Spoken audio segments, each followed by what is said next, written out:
राधे राधे दोस्तों। मैं अपने जीवन शैली के बारे में बता रही हूँ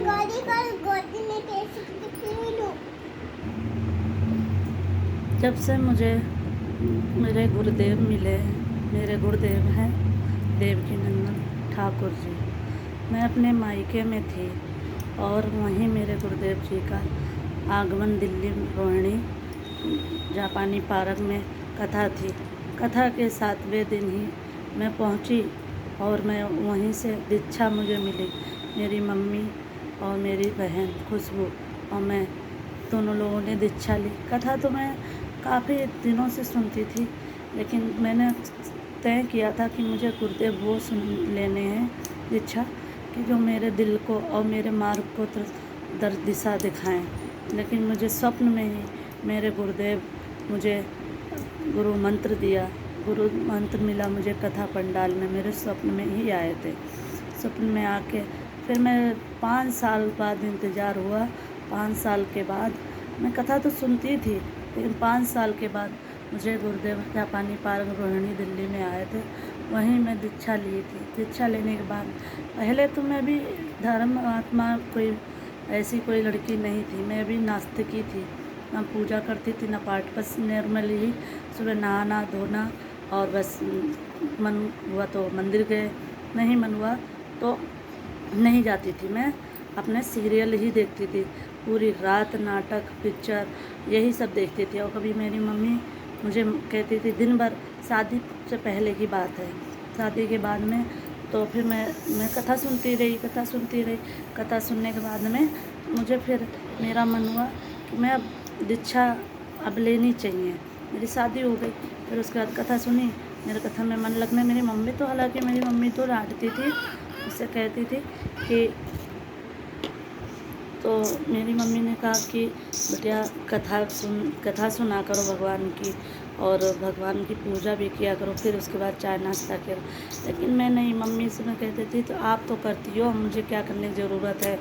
मैं कभी उस पूजा पाठ में इतना नहीं मानती थी, बस हाँ कर लेती थी। लेकिन फिर धीरे धीरे मेरी मम्मी का ही प्रभाव है, उनको पूजा करते देखती थी, मेरी मम्मी भी समझाती थी। फिर मुझ पे ही दुख भी आत्मा दुख पड़े इतने ज़्यादा, मैं परेशान हो गई। भगवान की फिर पूजा भी करने लगे। कहते हैं ना, तो ठाकुर को अपनाना होता है तो वो इतने दुख देता है कि तुम्हें अपने दुख से इतना घबरा जाओगी, इतना तंग हो जाओगी, तो तुम्हें ना चाहते हुए तो उसकी याद तो आ ही जाएगी। कहते भी हैं वो बाप है सबका, और जिस रूप में मानो वो है तो पिता ही, और चाहे पति मानो चाहे उन्हें भाई मानो, लेकिन है एक भगवान ही।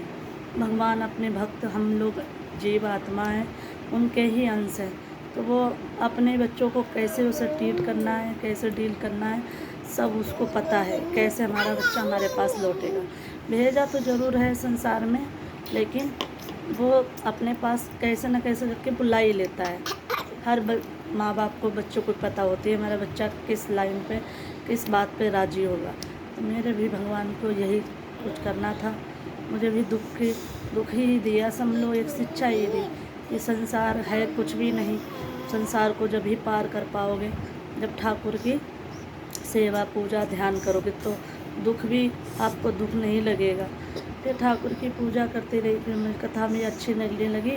फिर मैंने कथा सुनी, फिर उसके बाद मैं दीक्षा ली। फिर उसके बाद में मेरी शादी हो गई। शादी होने के बाद में मैं घर पे आई। घर पे होने के बाद पूजा पाठ सब करने लगी। ससुराल में सब कहते थे कितनी पूजा करती है, कितनी इतनी ससुराल में करते थे, लेकिन इतनी ससुराल वाले नहीं मतलब मानते थे कि नॉर्मली पूजा कर लेना, धूप बत्ती लगा देना, दिया बत्ती कुछ नहीं करते थे। यहाँ तुलसी भी नहीं थी मेरे घर में। मैं आई, मेरे घर में तो तुलसी थी, मेरी मम्मी पूजा करती थी, सुबह शाम आरती। मैं यहाँ आई, मुझे बड़ा अजीब लगा। मेरी शादी हरदोई में हुई है और अब मैं दिल्ली में थी। मेरे दिल्ली में माँ बाप, मेरे पापा काम करते थे, तो वहीं मैं किराए पे पहले रहती थी। फिर ठाकुर जी की कृपा हुई बांके बिहारी की, तो मेरे पापा ने घर भी ले लिया। उसके बाद मैं यहाँ आई, मेरी शादी हो गई। शादी के बाद में जब देखा कि यहाँ कोई पूजा पाठ नहीं कर रहा है, तो मतलब नॉर्मली ऐसे ही धूप बत्ती लगा देना, बस खाना आना, बस कोई मंदिर नहीं जाना। फिर मैं पापा के पूजा करने लगी ठाकुर जी की और भोले बाबा की। तो बाबा की दया से मुझे दीक्षा भी मिल गई, मैं भजन भी करने लगी। मुझ पे ना इतना दुख पड़ा है कि मैं बता नहीं सकती हूँ मैं किस ज़िंदगी किस दौर से गुजरी हूँ। मुझे मेरे शादी को अब तो मेरी शादी को 14 साल हो गए, मेरे बच्चे भी नहीं थे। फिर उस पर ठाकुर जी की और बाबा की कृपा हुई, भोलेनाथ को मैं अपना पिता मानती हूँ, मैया बाबा ही मानती हूँ अपने भोले बाबा को। तो मेरे ठाकुर मेरे प्रीतम हैं, मैं अपना उनको प्रीतम मानती हूँ। तो मैं मेरे ठाकुर मैंने छोटे बाल गोपाल हैं, उनको मैं लाला मानती हूँ क्योंकि मेरे बच्चे नहीं थे। तो युगल उपासक राधा कृष्ण मैं उनको प्रीतम मानती हूँ, प्रिया प्रीतम, और मैं लाला को छोटे लाला को बाबू मानती हूँ।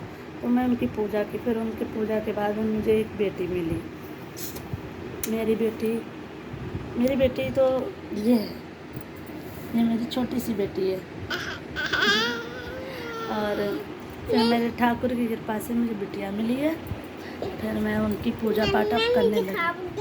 राधे राधे।